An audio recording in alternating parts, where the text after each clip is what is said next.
I did really put that up there. Um, the N word should define everybody in America because we all owe money. We're all in debt. Our currency is is backed by debt. So rather than being backed by gold, it's backed by debt. So it's not something we have, it's something we're going to give over time that our currency represents. So it's kind of like we're trading something that's backed by debt. It's practically fiat. It's even worse than fiat. Fiat is a word that means let it be, and fiat is what they call currency that has no value.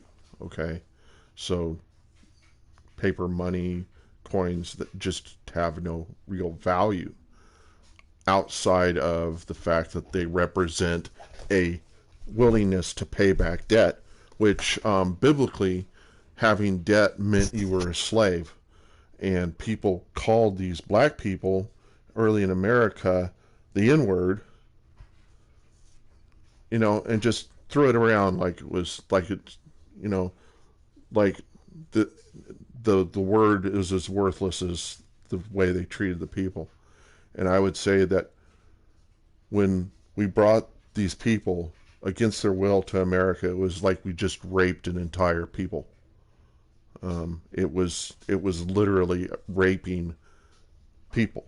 Okay, and you can't pay that back, and it's all ingrained in our culture to the point to where we can't even say we're not still doing it. Okay, so the only way we're going to be able to maybe start on the road to fixing it is probably by carrying their burden of tax and basically distributing what would be put on um, shades of color um, to determine a percentage of tax exemptness. So the darker you are, the more tax exempt you are. Okay, some people might take a tan, but we not. It may be determined whether or not they were part of an ethnic group, and if they're not, then they don't. They're having a tan isn't going to be satisfiable.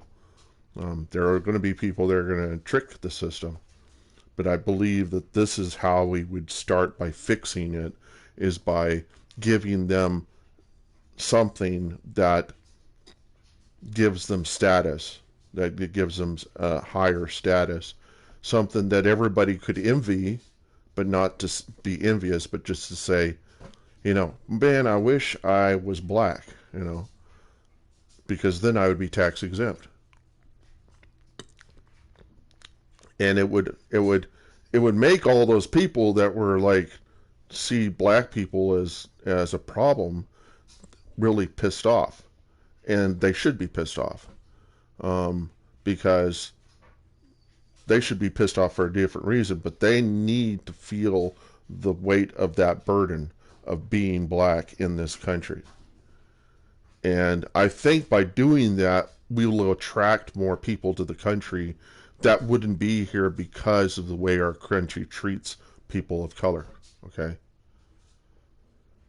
Now, this happens in the rest of the world, but if we can get rid of it, guess what effect that'll have with other countries in the world? You know, what kind of profound effect, especially since there are a lot of people that hate America. And, there are people that want to be here. There are people that are envious and wish they were here. There are people that just hate America. And if we did something like that, it it would change people's um, um, opinion of us. But I don't know if it will ever happen, because I think there are just so many people here that feel like they're they're they don't realize that everybody that lives in this country is in debt 60,000 per person, because we're $20 trillion in debt, and either the government's going to pay that back or we're going to pay that back, and we're going to do it in taxes. And if you're not prepared to pay taxes, get out of the country.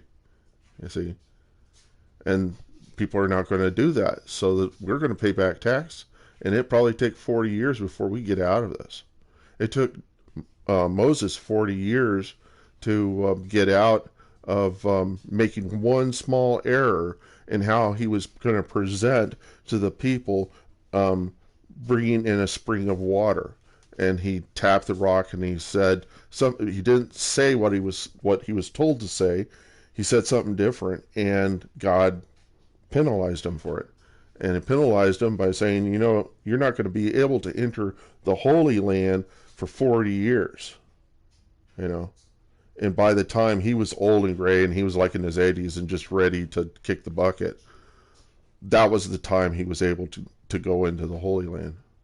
I don't think I'm not really sure I remember the story, but I think he didn't really get to go into the Holy Land. But they were all held back. The entire clan of people were held back because of that one small mistake he made.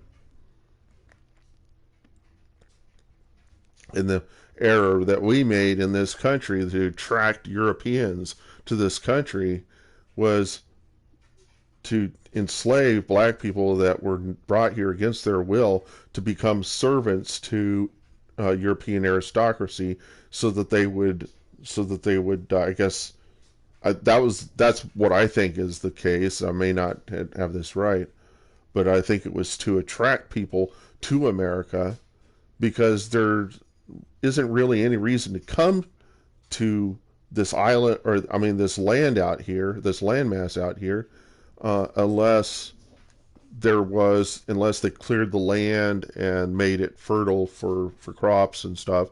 And then you have to, how would you advertise to people, to come here when they could just be in Europe and have all of the luxuries and stuff that was already in Europe?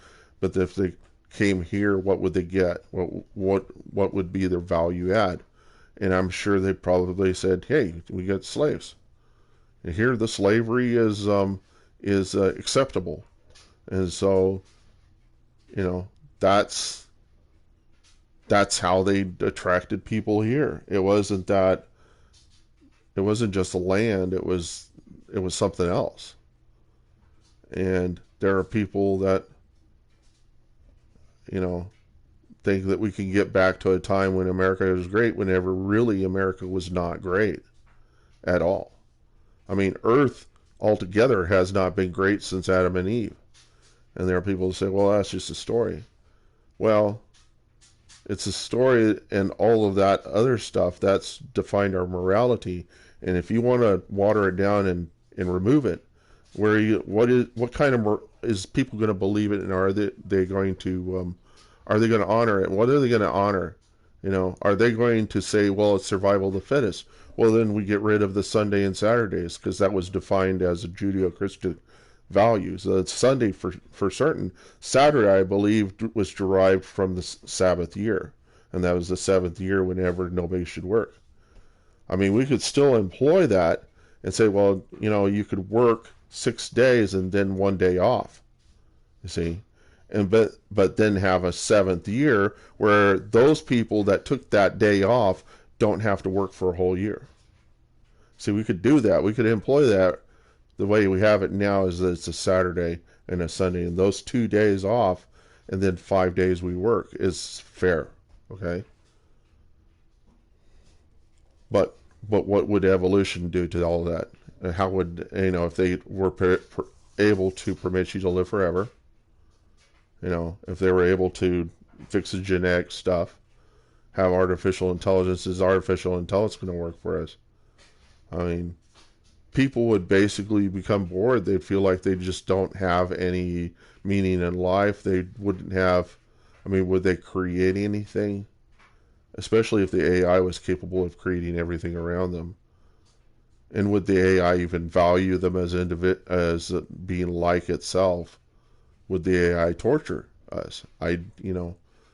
That's all, is the AI ever going to be able to be like us, or be capable of having the intellect that everybody claims it's going to have? I don't know. And I think it's probably a bad thing for us to work on that technology. I think if we can do one thing that causes us to turn back, then maybe we can do other things to turn back stuff and kind of avoid going too far forward too fast. Give it time, and then we can see if it's really working. But if we just wholeheartedly just jump and throw all of our eggs into one basket, what's going to happen? I mean, it could be really detrimental. Our future generations could look back on us and say, that's where it got screwed up, and now it's really, really screwed up. And we can't go back to that because they screwed it up. They got into it too fast. They were too eager to find a solution, and this is what they got us. See?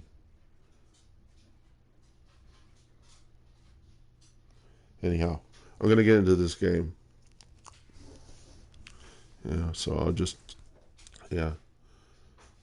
start the game. I don't know how it is I'm able to face it every day, because during the night, just like last night, I was super depressed.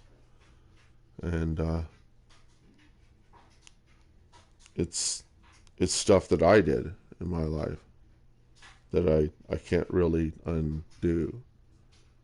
But it says in the Bible, you start every day anew, and whatever was in the past is in the past. You can't fix that. All you can do is forgive yourself and try to live a better life. Try to fix it, and don't worry about the future so much. Don't fear the future. I mean, there's some crazy stuff going on in the world right now that I can't even imagine as being real. And how it is every time we have a catastrophe, everybody feels for it. But then, like in 2 months, everybody's kind of sick of it, and it just disappears from the news. It's still there. It's just that people, they get tired of being concerned about it. You can't just dwell on bad stuff all the time. And you just need to kind of relieve the stress. But there are things that we need to deal with now because we're suffering from it. And I think the number one thing is this money primary and the revolving door we got in our government. I don't think cutting down on government is the issue. I think the thing is that we need to realize that there are people in our government that don't have us at the center of their service. Their service is they're really working for corporations that are going to pay them as lobbyists later on. We can't let that happen. We need to have legislation in place that prevents that from ever happening in such a way that once you leave Congress, you can't be involved with government for 5 to 6 years, and then maybe just 7 years, like a sabbatical, just for 7 years you cannot work in the government, and by the end of that, you're pretty much going to lose all ties that you have in the government. Every little person that's working in various places, because they will have left the government at some point, and they will have lost their ties.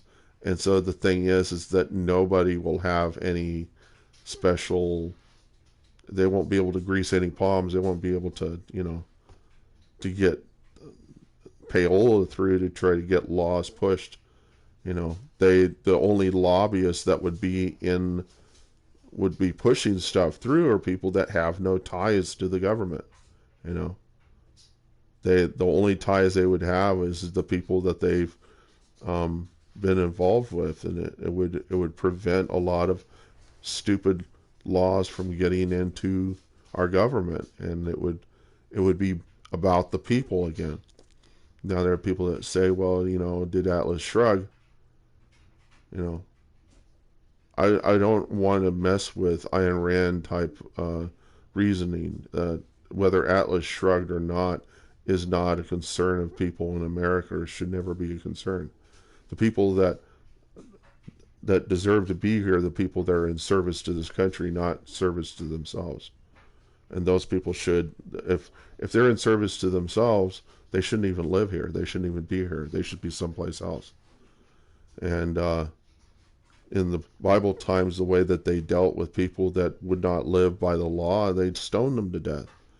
But I think the reason why they did that is because they didn't really have anywhere to incarcerate them or put them. They didn't have any way of deporting people.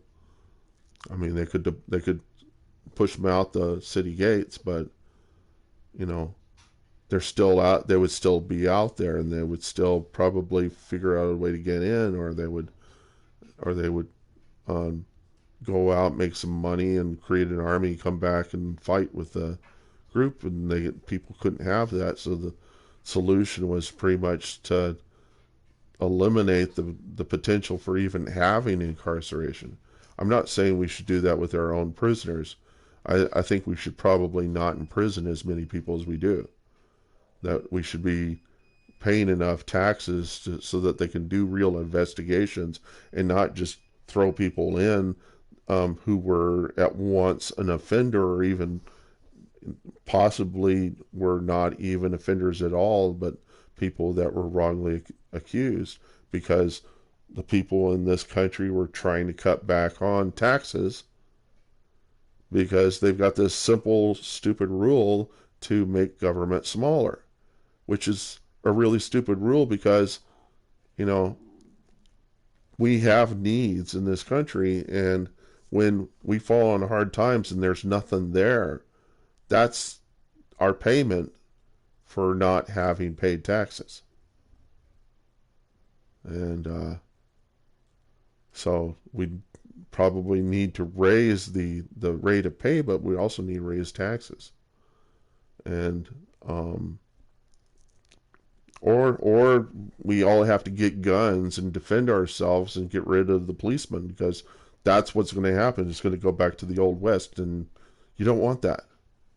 You want a civilized world. You want people to have less to deal with, and when they do their work, they're not being concerned about their security all the time. Okay.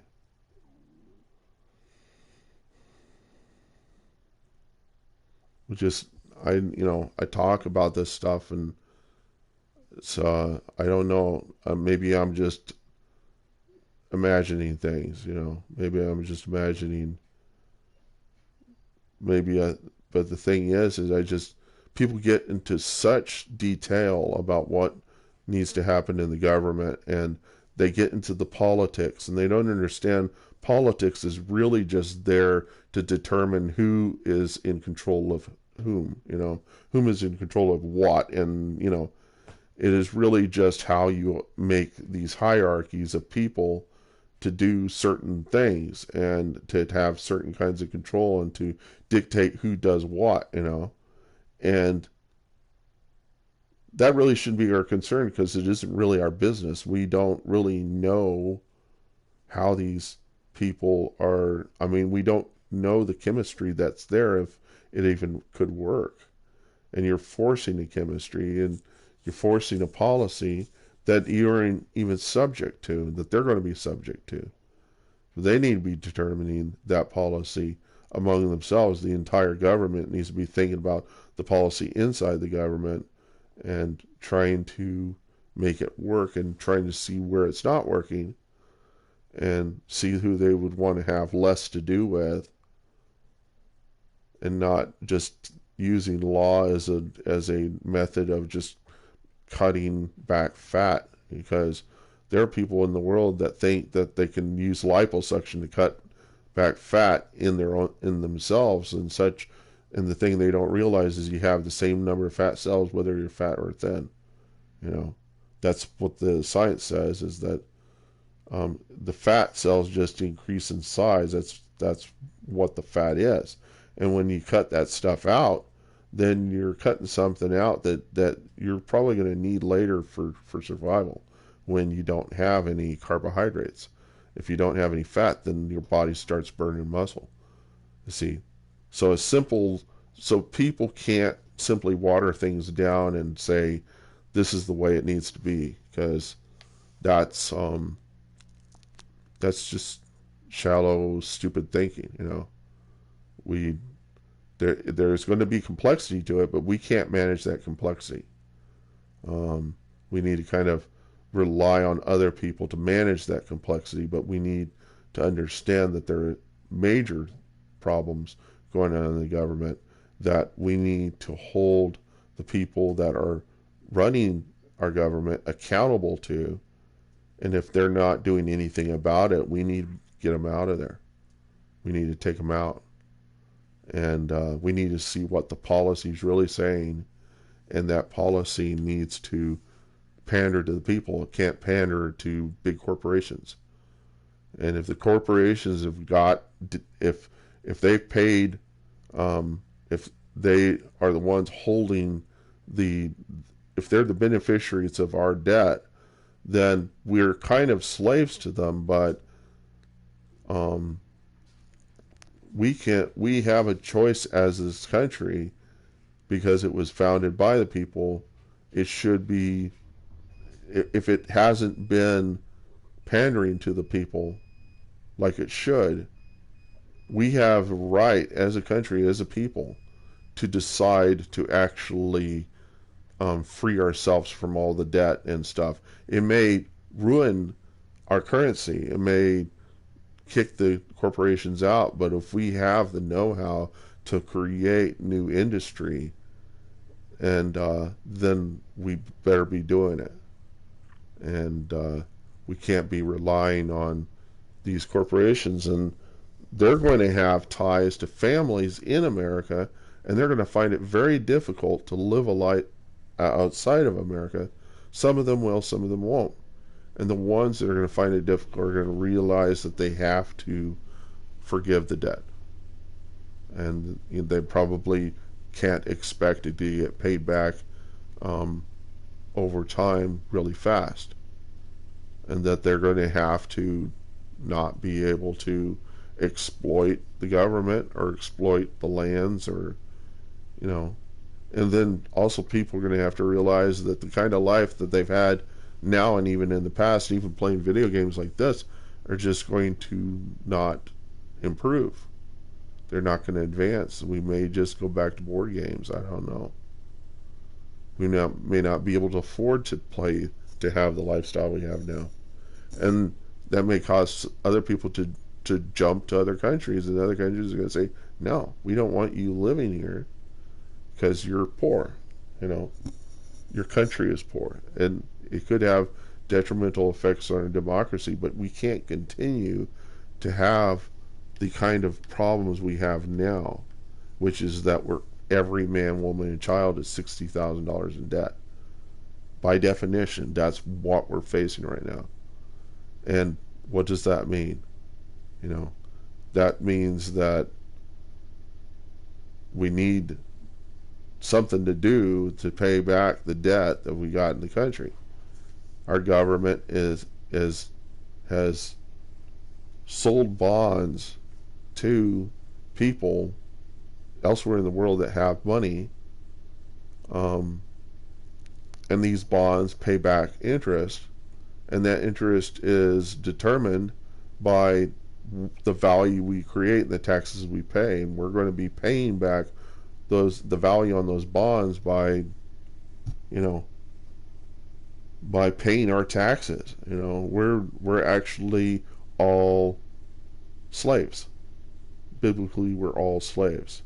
Every single one of us in America. The people who come here need to realize that they would also be in debt.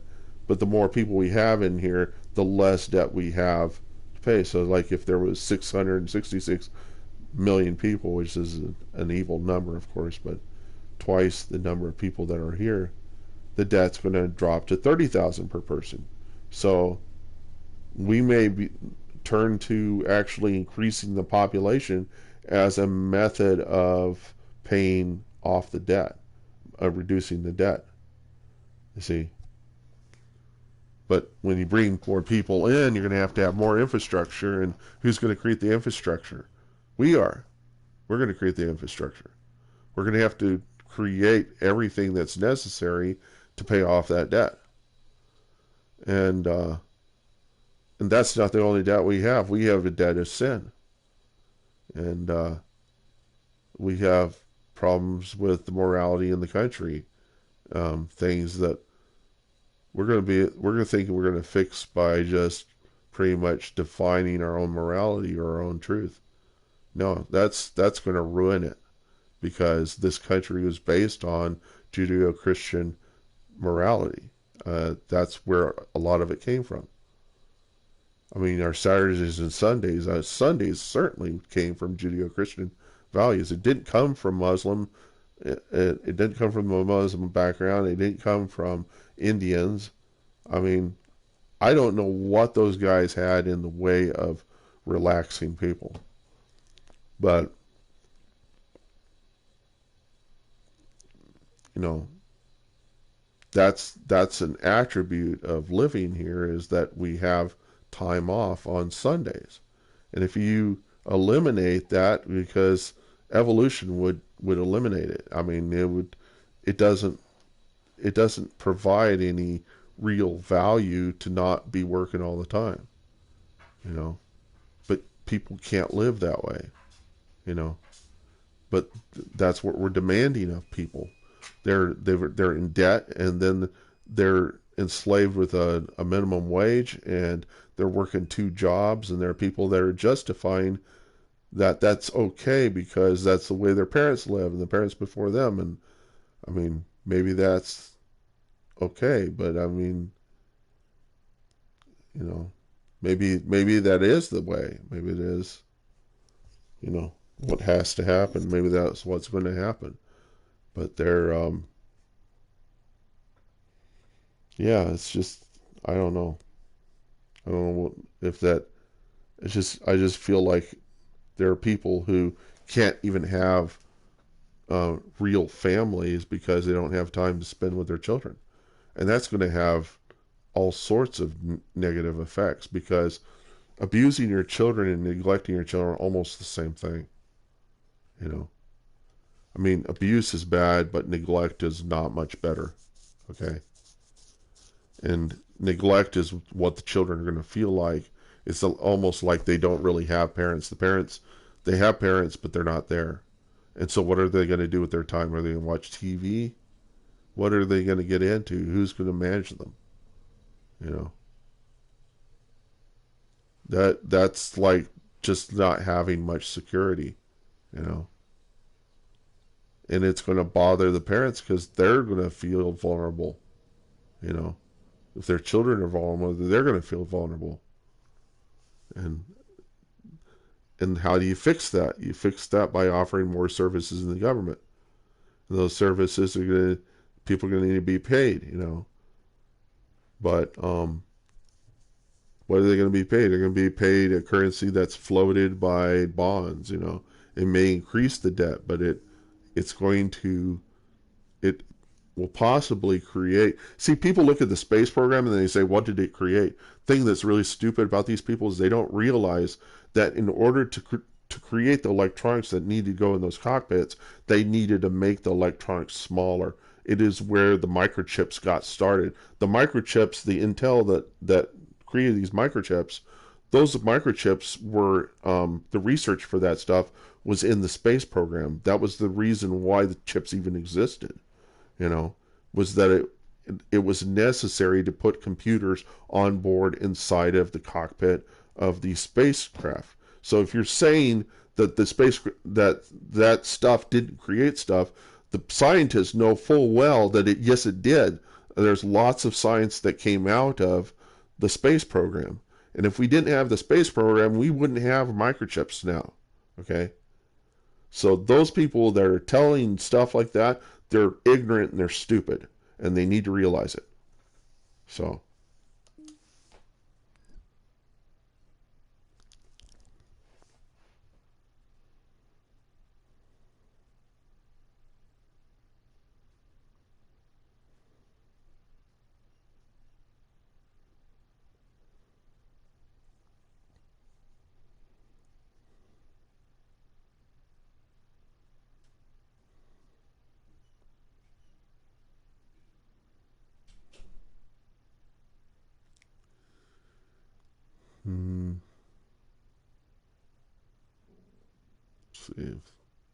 So anything to do in Planetside, I'm deciding I'm probably not going to do the campaign.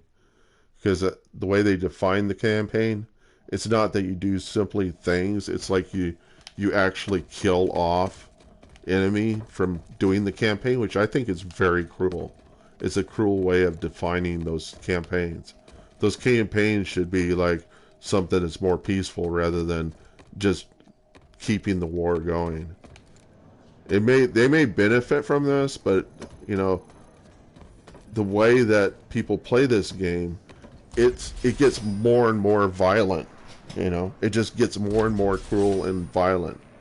And there was a time whenever people playing this game felt a little bit more together, but now they just really treat each other like shit all the time.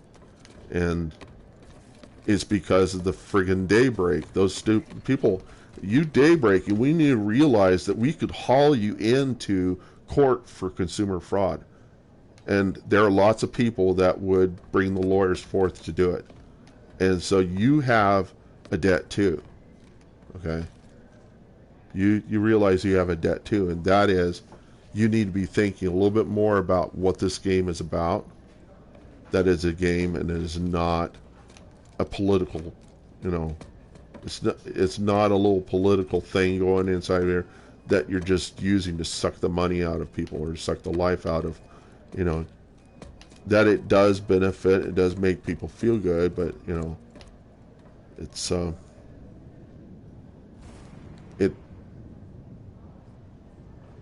that if it's going to continue, it needs to be truthful, because if you lie to people, they're going to lie. They're going to create technologies in the future. They're going to lie to people because they're going to justify your success as a reason for their success. That they, if you did it, then they should be able to do it too. That even if it's fictional, you know, because the CQC is fictional. It doesn't make any sense why CQC should even be possible.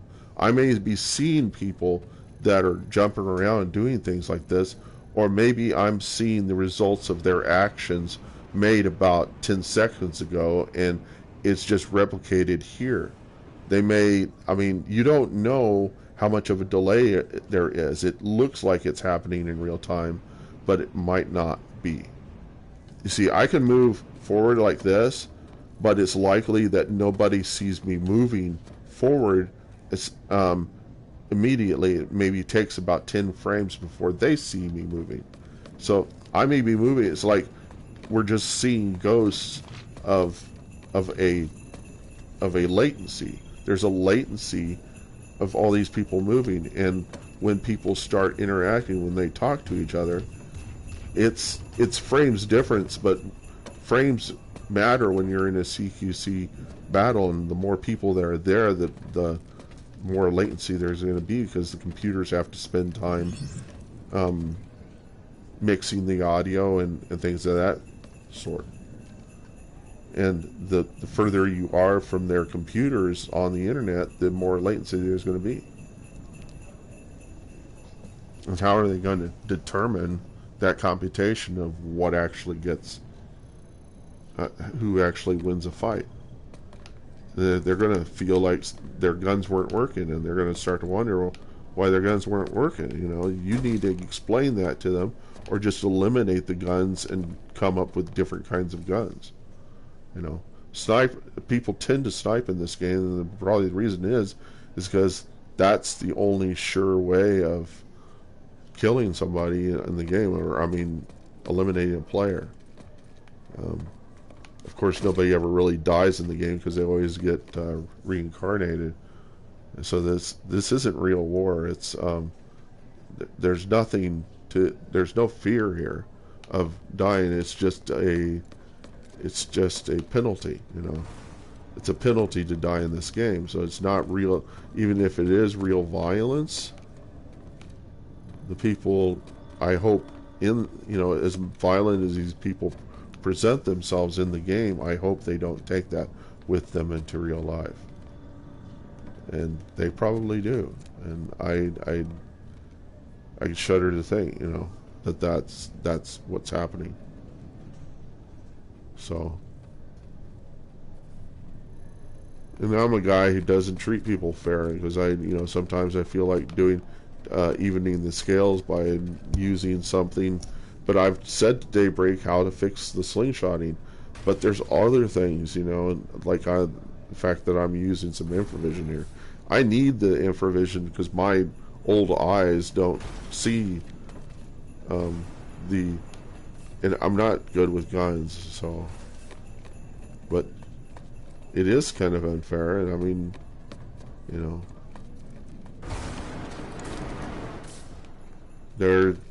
I think what I take away with doing the exploit, I can probably bring back by maybe trying encouraging people, inspiring people to think a little more about how they play the game, and to focus a little more on strategy, because I think strategy is going to matter a lot more in playing this game than just how well you shoot somebody. I think games that shooting is that you're always aiming a gun no matter what, that you don't have the capacity to put the gun down. It's threatening, when you come up to somebody and you're pointing a gun. People don't do that in real life. And why do they still do it? And I think it's because it's tradition to the game to always have your gun pointing at somebody whenever you could put it in your holster. And so what's the default? Why not? And it's just like, oh, it's always been that way. And I said, well, maybe it should change. If it should change, such things should change in real life, why don't they change here? Because of the mentality of the people that manage these, is they're afraid that something will get lost. They're afraid of something. If you dwell on fear, you're going to be controlled by it. And as Christians, what we call that is that Satan's going to channel you.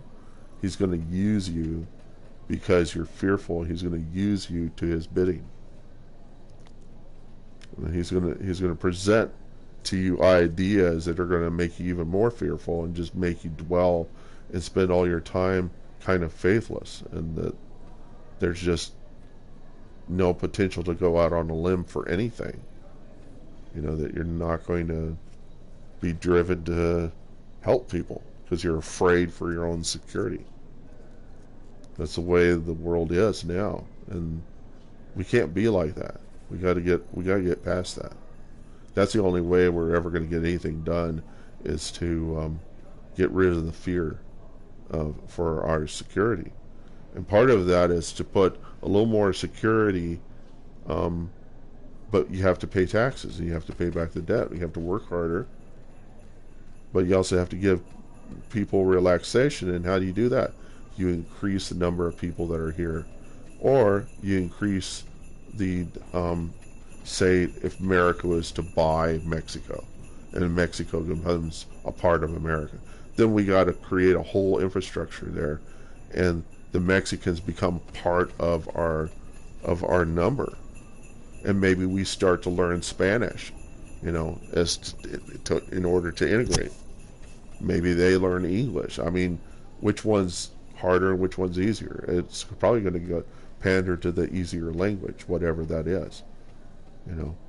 It may become a mix of both. We start using more of their words. I think those, though they sound like something liberal, I think that is how you innovate in this country, is the ability to reciprocate, to bring people in. And we don't need to kick them out, we need to bring them in, because that's the only way we're going to be able to pay back this debt, and to create the infrastructure necessary in this country. See, whenever you forgive people debt, then they feel indebted to you in a different way. They say they're if you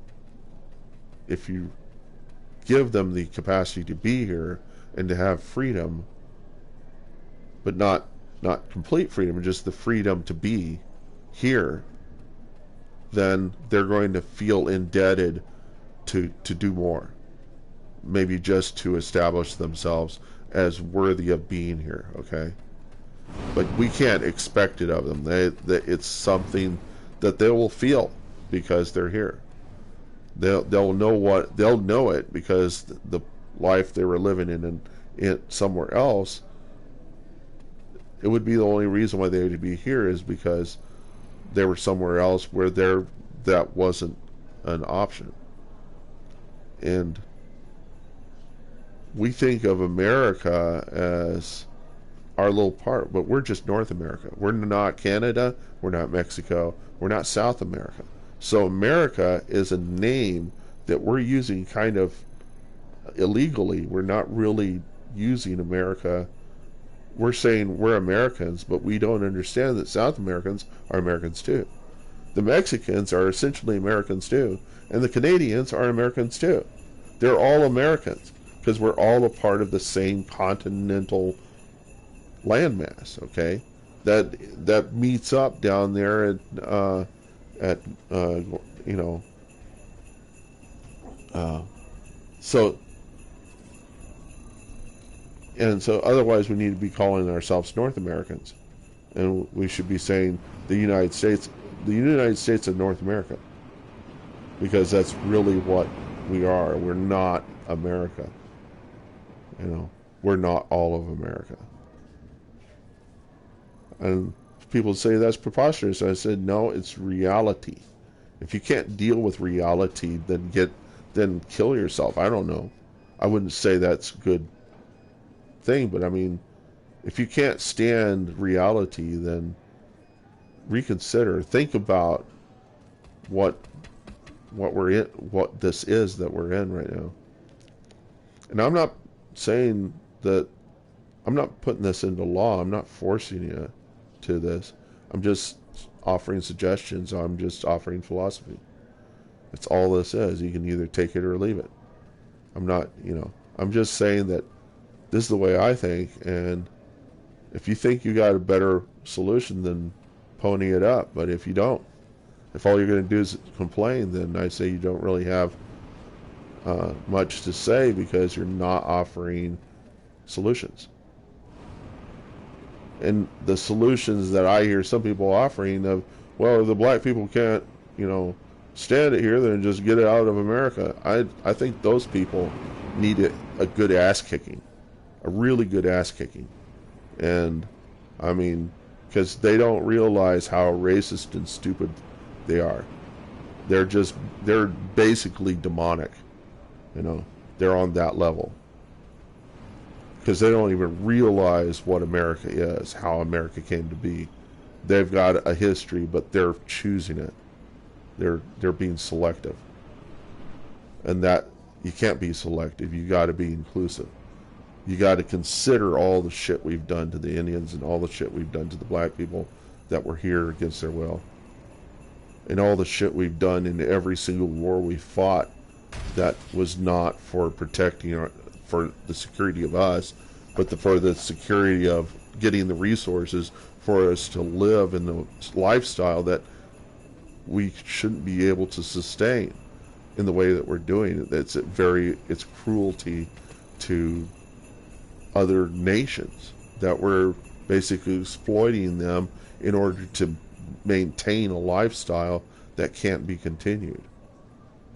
And we need to think about what it is that we're willing to give up in order to have the correct lifestyle, because this can't continue. And all the other countries want to do as we did and live the same lifestyle, which is a different sort of debt. That's the debt of that's going to create a lot of conflict, because then those people, they're going to start to come up with their own form of racism so that they can say that they're, just the way that we feel, some people in this country feel like they have, and to some degree I'm saying this right now, but that they're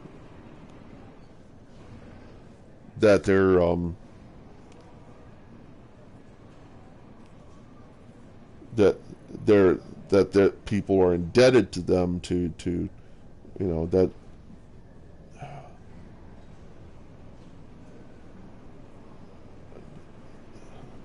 the word, the one that they throw around a lot, that people are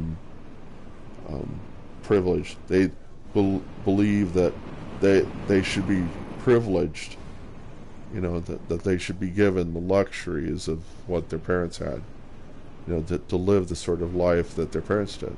And I have a feeling it's probably going to end up looking like Ready Player One. They're going to be living in motorhomes, probably stacked. That's a really kind of dystopian future, but that's probably what it's going to be like. And I mean, do you ever heard the word manna? You know what it means? It's a Hebrew word. It basically means what is it? And that came about during the time of Moses. Now you could say that's all myth, but still the idea of being in debt for 40 years, you could just imagine what you're going to be eating. And half the time you're not even really going to know or even recognize what it is you're eating, because it's going to be whatever they're able to produce that's cheap enough, and it may be some really strange scientific goo, like something the guys were eating in the Matrix whenever they got taken away from the Matrix. They end up eating something that's a bit like oatmeal, but it's got all the stuff in it necessary. We may be having that kind of lifestyle, and we would call that goop manna, because that's what it was during Moses' time, is that they were getting manna from heaven. It would collect on trees, is the way somebody told me. It says it would collect on tree, and then they'd form it into loaves, and people would say, what's for dinner? And they'd say manna, and said, as usual. Don't know what it is, but it will sustain life, and we better be thankful that we have anything. This is going to be what is necessary to get what will come to be in the future. And so our future generations are going to benefit from the fruits of our labor now. And we're not going to have a very good lifestyle, I'd say, for another 40 years. And looking towards science and all the luxuries that are going to come about, we need to consider that we're in debt, and we don't need to have more debt. And how do we do that? We need to define the kind of lifestyle that we want to live, look at the Bible and see what kind of lifestyle God defines, and then kind of like stick to that as close as we can, and not go out fighting wars any chance we get to define, because that's what the Republicans do. And the reason why they do that is because they've been conditioned. They get praise for doing stuff like that because it happened with World War II, but they don't understand that World War II, in order for that to be a success, there was a depression, and there was a Spanish flu, and there was a World War I before it that were very, very depressing. And before that, then they had stock market, and they had all sorts of success. So they were looking to make things great again, but they really didn't have the opportunity to really do any of that. And when World War II came, it gave them an opportunity to fight for something, to try to fight for security, because there was a definite problem. Now, every time we put a Republican into the seat, or I guess even Democrats, I don't know why we create these wars, and I really think that they're not needed, because we are not vulnerable. We're more vulnerable to death than we are vulnerable to terrorists. I mean, if you think that some terrorists are going to kill all of us, that's bullshit. They're going to maybe kill 3,000, 10,000 people, but they have to condition themselves to make themselves think that we're making them vulnerable, that we're going to eliminate their security. And we do that by putting up these really stupid wars to fix people we think are more evil than us, and we don't even realize we're practically just as evil or even more evil than they are. You know, we look at what Saddam Hussein did whenever he into got into power, and the things he did to his own people. But the thing we won't think about is that he was a secular dictator, and he didn't do the cruel things to the Christians, because the Christians were non-political. They made a choice not to judge the government, you know, and it worked for them. And Sodom was the people that he eliminated, or the people that were voting for the other guy, you know, and he did something really cruel to them. And those guys existed back in Jesus' time, and that's just rulers. And the rulers we have now, if we didn't have any laws, they'd probably do the same damn thing, you know. So we need to be maintaining that law and protecting ourselves and maintaining the security, and we need to be maintaining security against a government that could really ruin the rest of the world in our name and make us look really, really bad as a result of that. So, and as much, you know, I FAP, and I've told people I FAP, what is that going to have any effect on the rest of the world? What effect is that? It's just going to be perceptual. And, you know, it might give the Muslims a good reason to come out and kill a bunch of people because we have outlying sins. But I would stand to point out, what does God need of you in order to make the world better? You know, to treat people better I think is the thing. We need to be treating people better, not going out and making sure everybody lives to a standard. And if there is any morality, we need to realize what the source of morality was in the past and kind of stick to that, because we haven't been sticking to it for the last 100 years, and possibly even 300, 400 years. You know, we may have been gaining in certain places and losing in other places. I guess there are a lot of stuff that you could say was great about America, but there's a lot of stuff that we don't even want to know about. That we got skeletons in the closet, and we need to be cognizant and aware and ponder that. But just as it says, you can't make up for what happened in the past. Each day is a different day. Maybe people will forgive us that debt, you know, because that was just an eagerness to try to get people to here into America. But there are people of culture here that don't have our values, and they don't have them because they feel like we still owe them, okay? So maybe the way we do that is by distributing the debt among the people who have more privilege, because our culture sees them as being more important for some stupid reason.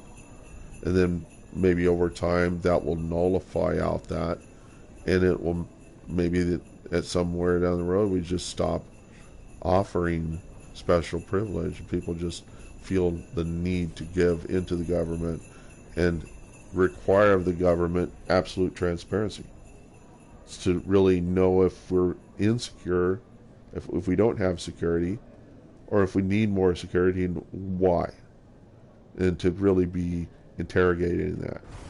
If we don't interrogate that, then we're responsible for whatever they do, and that's really bad. See? Okay. So I'm going to go out and I'm going to play this game. No matter how cruel it kind of is, you know, it's strategy. It's a game. And game is strategy. It's thinking. It's cognition. You know, it's how are you going to solve problems. And that's what this game is all about. it's short term. It doesn't. The victories in it really are not big deals. But there are people that play this game and they have really unfulfilling jobs, and they look forward to playing this game to have a good experience. And there's going to be a lot of give and take, and you just kind of write it off. And I'm really probably pretty cruel to, but I try to be better. Not. I'm not a very good person in this game. Maybe I should just stop playing the game altogether, because yeah. But I don't, even though there are people here that know my name, if they want to kind of get me on a stream, even though I complain about it, that they can come up and take my Sunday. Maybe I need to be vulnerable in this game, as to realize that I need to be more fair. So it's just very difficult, sometimes, and I have to be not really all that serious, just so I can just like slough it off. But it really does. It affects me, and so I try not to use those. I say I use the slingshotting. I could use a lot more and be more unfair, but it's really not much different than using an air vehicle, and some people actually look at it as not being all that advantageous, because you could use an air vehicle and be more effective. And I'm finding that out more and more. Why do I choose to slingshot in the first place? It's because for me it feels like I'm a superhero. I'm flying around, like a superhero, but I'm really just exploiting something that's in the game engine. And I have kind of a false ego in here, kind of a false pride, but that people can carry that with them into the real world, and I don't know how much I'm really responsible for ruining people in this world as a result of exploiting this game.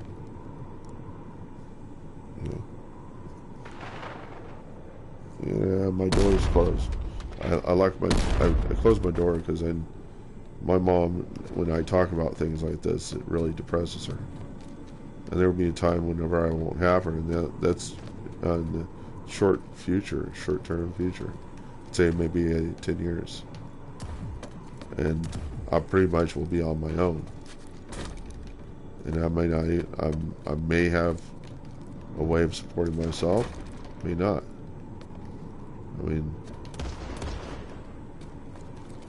But I have an idea of maybe how the future could be different. And God would say forgiving debt, forgiving others, and not trying to chase people down and make sure they pay their debt. There are people out there who will buy debt pennies on the dollar. Like dimes on the dollar. They'll buy debt on dimes on the dollar, and then they'll go around and chastise the people who are indebted, and try to make them pay, just make their life a living hell, add more stress. They don't realize that this could have a really detrimental effect on their life in the future somehow. And there are people that talk about karma, about things coming around. It may come around in ways that you won't expect, and it could take your life, and it could even do much more than that. And I shall not get into that area, because I don't even know if I don't even understand the logic of that, of torture. Why people should be tortured endlessly, because that's kind of what the Bible says, but I don't even know if that's real. So I'm still kind of at odds with that. I can't imagine that. Because this world's already pretty flawed, and it's pretty depressing to think that there might be something afterward that is even worse. You know. But how are people going to value it if there is no consequence? You know.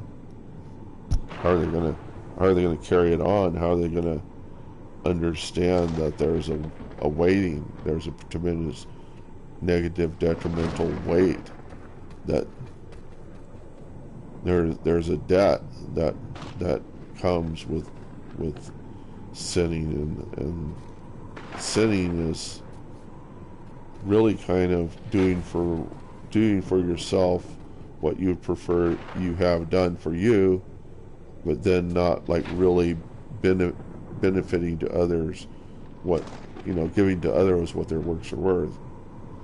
And so you're always taking and never giving. My mom and I were talking about dental floss. We says, why don't you just not pay for the dental floss on Amazon, because that stuff's expensive?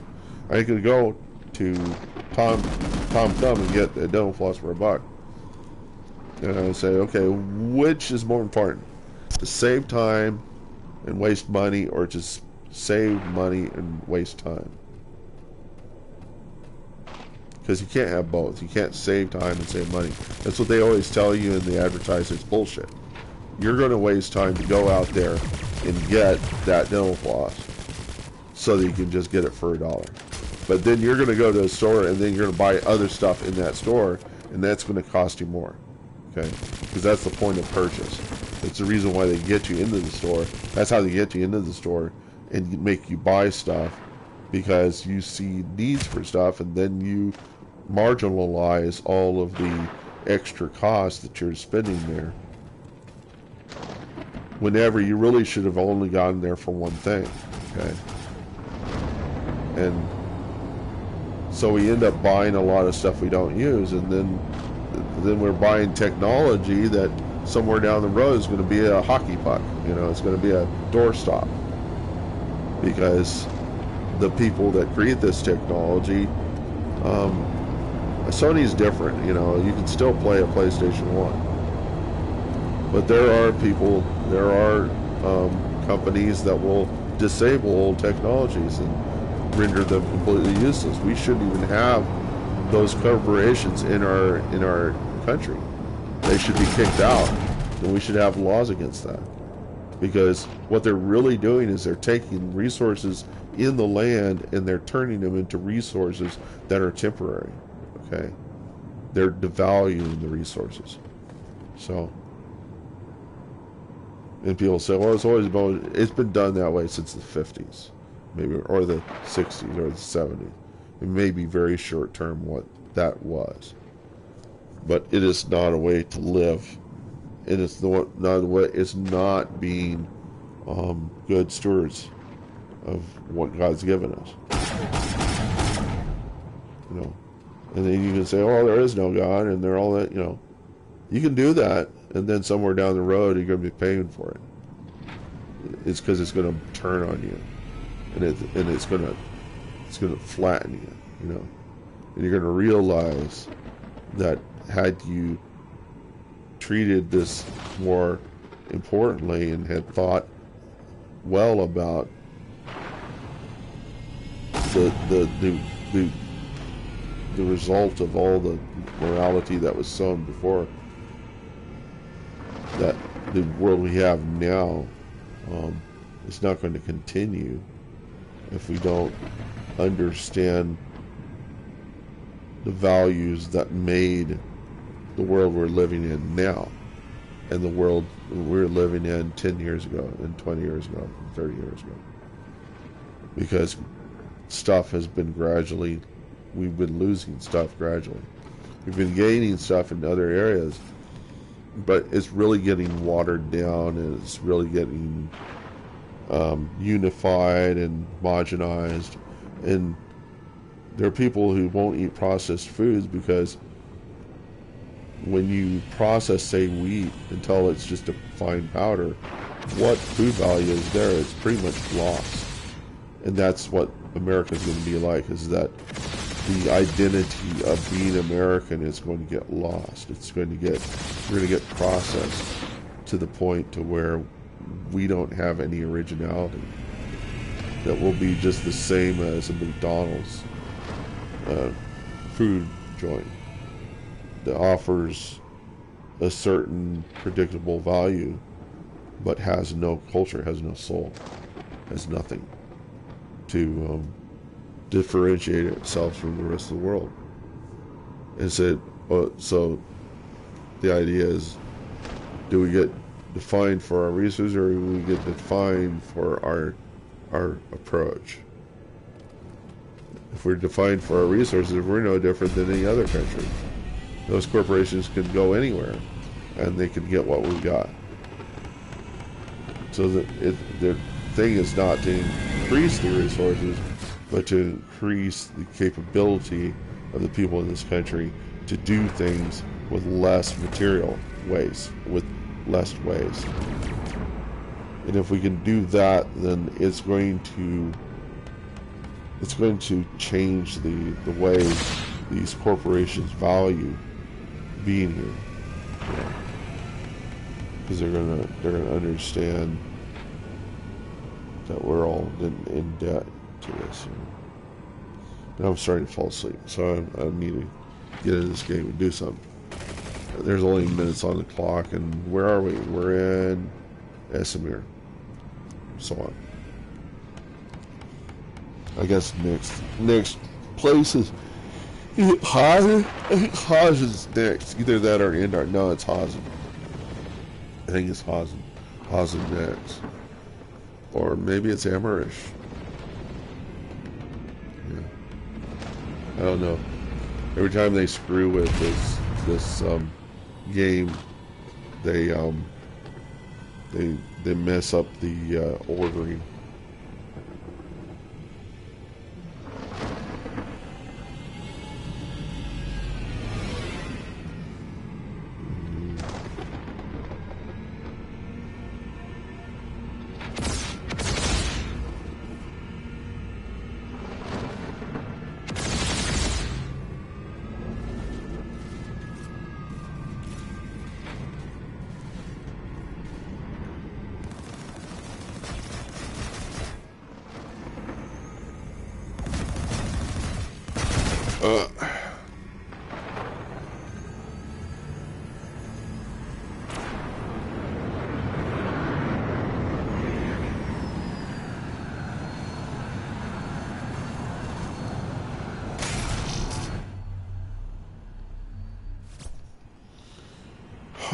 Okay.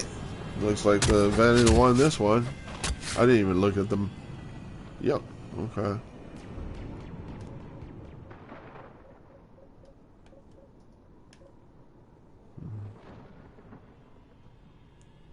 See what my missions are. If there's anything I can add here. I think I already got that mission. Surveying the land. Okay.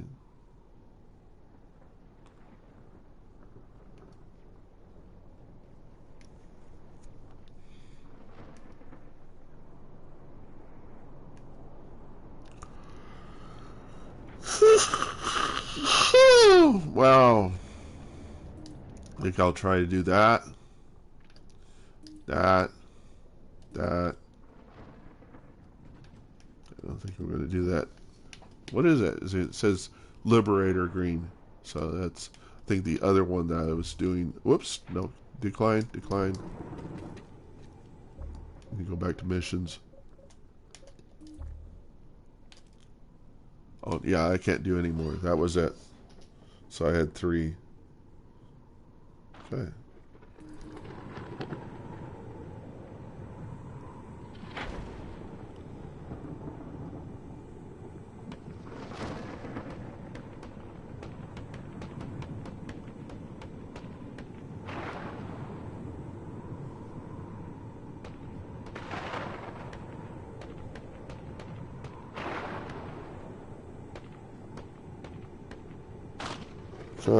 Okay.